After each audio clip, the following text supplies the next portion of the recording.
नमस्कार साथियों, आज एक बहुत ही गंभीर विषय पर आपसे बात करने आया हूं। कोटा राजस्थान का एक ऐसा शहर जहां पर पूरे भारत से मेडिकल, इंजीनियरिंग, कई कॉम्पिटिटिव एग्जाम्स की प्रिपरेशन के लिए बच्चे कोटा आते हैं। कुछ लोग हैं जो सफल हो जाते हैं, कुछ लोग हैं जो असफल हो जाते हैं। लेकिन अभी 2 दिन पहले एक ऐसी घटना हुई जिसने यह सोचने पर मजबूर कर दिया कि पढ़ाई के दबाव में हमारे और आपके बच्चे डिप्रेशन का शिकार हो रहे हैं।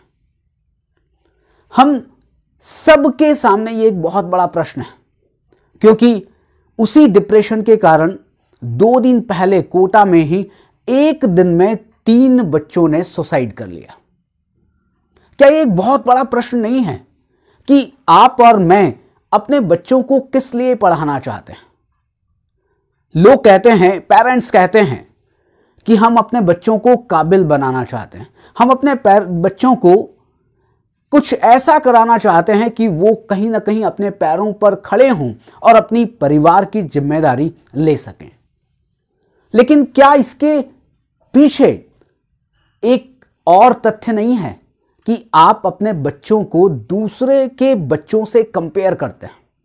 आप अपनी उम्मीदों को अपने बच्चों पर डालते हैं, आप अपने सपनों को अपने बच्चों पर डालते हैं। आप कंपेयर करते हैं कि तुझे गुप्ता जी जैसा जो लड़का है उसके जैसा बनना है। आपने क्या किया है, पहले से नॉर्म सेट कर दिए।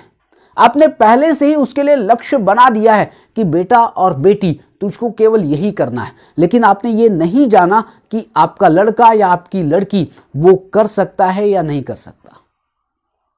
आपने उस कंपटीशन की एक गाड़ी में उसको बिठा दिया है और आप ये मानकर चल रहे हैं कि वो बच्चा जब वो स्टेशन पर उतरेगा तो वो डॉक्टर होगा, वो इंजीनियर होगा, वो एक आईएएस ऑफिसर होगा या और कोई बड़ी डिग्री लेकर वो वापस घर पर आएगा।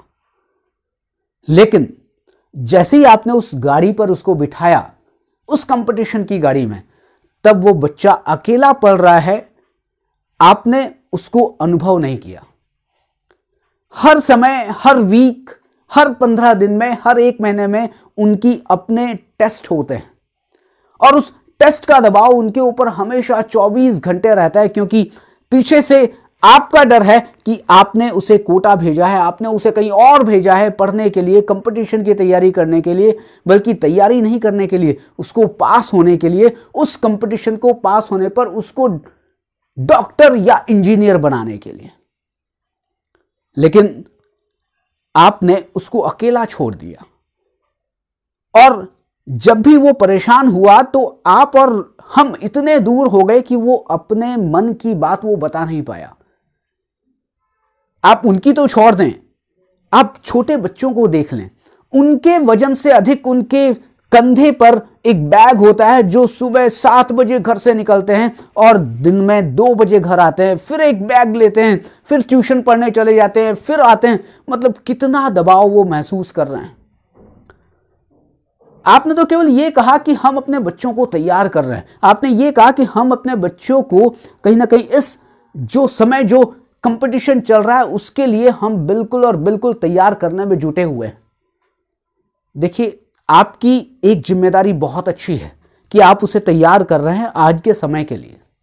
लेकिन आप जो पेरेंट्स हैं और आपके जो बच्चे हैं, उन दोनों की जनरेशन में जमीन आसमान का अंतर है।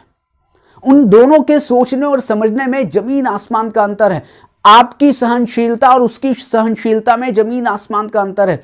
आपको पहले टीचर्स डांटते थे, पहले टीचर्स मारते थे, आपको कोई फर्क नहीं पड़ता था, आपको कोई दबाव महसूस नहीं होता था, आपको कोई डिप्रेशन, कोई टेंशन नहीं होता था। लेकिन आज अगर टीचर्स बच्चों को डांट दें, बच्चों को मार दें, तो वो ज्यादा फील कर लेते हैं।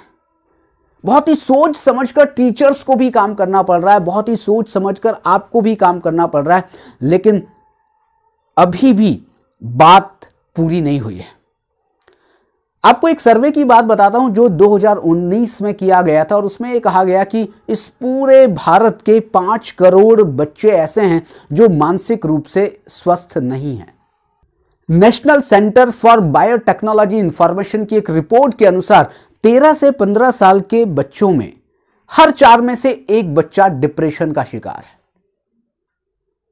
यह बहुत ही सीरियस, बहुत ही गंभीर समस्या है और इससे हमें और आपको मिलकर लड़ना है। हमें और आपको अपने बच्चों को बचाना है। तो आपको क्या करना पड़ेगा? हम सबको क्या करना पड़ेगा? हम सबको कुछ बातों का ध्यान रखना पड़ेगा। पहली बात यह कि हम अपने सपनों को उन बच्चों के ऊपर न डालें जो आपने अपने लिए देखे हैं, आपने अपनी आंखों से देखे हैं और आप उनकी आंखों से देखने की कोशिश कर रहे हैं। नहीं, आप अपने उम्मीदों का बोझ उन बच्चों पर न डालें। आप उनके लिए नॉर्म सेट ना करें, उनके लिए गोल ना बनाएं, बल्कि उनके गोल को ढूंढने में मदद करें। और जब उनके गोल मिल जाएं तो उन गोल को पाने में आप केवल मदद करें, बल्कि उसको फोर्स ना करें कि ये गोल तुझे पाना है और यही गोल तुझे पाना है। आप बच्चों को मोटिवेट करें कि वो अपने अंदर में जो भी बदलाव हो रहे हैं उनको आपको बताएं।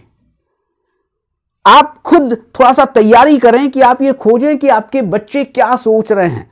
आपने बच्चों की शारीरिक आवश्यकताओं को पूरा कर दिया, बल्कि आपने बच्चों की सारी के सारी आवश्यकताओं को पूरा कर दिया। उनको मोबाइल चाहिए, आपने दे दिया। उनको लैपटॉप चाहिए, आपने दे दिया। उनको और कपड़े चाहिए, आपने दे दिए। उनको सब कुछ आपने दे दिया, लेकिन उनकी भावनात्मक आवश्यकताओं को आपने और मैंने नहीं समझा। इसलिए बच्चे और ज्यादा डिप्रेशन का शिकार हो रहे हैं। और अगर वो बहुत ज्यादा डिप्रेशन का शिकार हुए तो फिर हो सकता है कि एक दिन आपका और मेरा बच्चा हो जो कहीं ना कहीं किसी ना किसी तरह से वो अपने आप को हानि पहुंचा ले, कहीं ना कहीं सेल्फ हार्म कर ले। आप बच्चों को योग सिखाइए, आप अपने बच्चों को मेडिटेशन सिखाइए, क्योंकि योग और मेडिटेशन ऐसी टेक्निक हैं जो तनाव के स्तर को कम करती हैं, जो एंजाइटी को कम करती हैं, जो फियर को कम करती हैं, जो कंसंट्रेशन को बढ़ाती हैं, जो अवेयरनेस को बढ़ाती हैं और आपके बच्चों को तैयार करती हैं किसी भी कंपटीशन में अपने आप को भाग लेने के लिए। उनको ये समझाइए कि आप सफल होंगे तो ठीक है, आप असफल होंगे तो ठीक है, क्योंकि असफलता स्थायी नहीं होती। असफलता एक बार मिलती है, आप एक लाइन में असफल हो सकते हैं, लेकिन बहुत सारी लाइन ऐसी हैं जिसमें आप सफल हो सकते हैं। क्योंकि हर एक बच्चा, अगर आप देखें, जितने भी सफल लोगों को देखेंगे तो हर एक सफल आदमी डॉक्टर नहीं है, हर एक सफल आदमी इंजीनियर नहीं है, हर एक सफल आदमी एक आईएएस, आईपीएस या कोई एक बहुत बड़ा अधिकारी नहीं है। एक सफल आदमी वो भी है जो YouTube पर वीडियो बना रहा है। एक सफल आदमी वो भी है जो कहीं ना कहीं सोसाइटी में अपना जितना हो सके कंट्रीब्यूशन कर रहा है। एक सफल आदमी वो भी है जो किसी भी तरीके से छोटा बिजनेस कर रहा है और उसको बड़े स्केल तक पहुंचा रहा है। एक सफल आदमी वो भी है जो MBA चाय वाला भी बन सकता है। उसको मोटिवेट करिए कि छोटे छोटे काम भी एक दिन बड़ा बना सकते हैं, लेकिन अगर किसी काम में असफलता मिल जाए तो ये स्थायी नहीं है। एक बार असफलता मिली है, अगली बार सफलता मिल सकती है।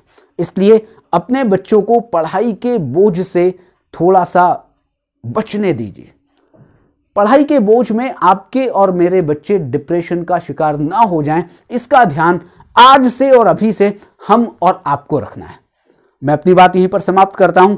हो सकता है कि मेरी बात आप तक अवश्य कन्वे हुई होगी।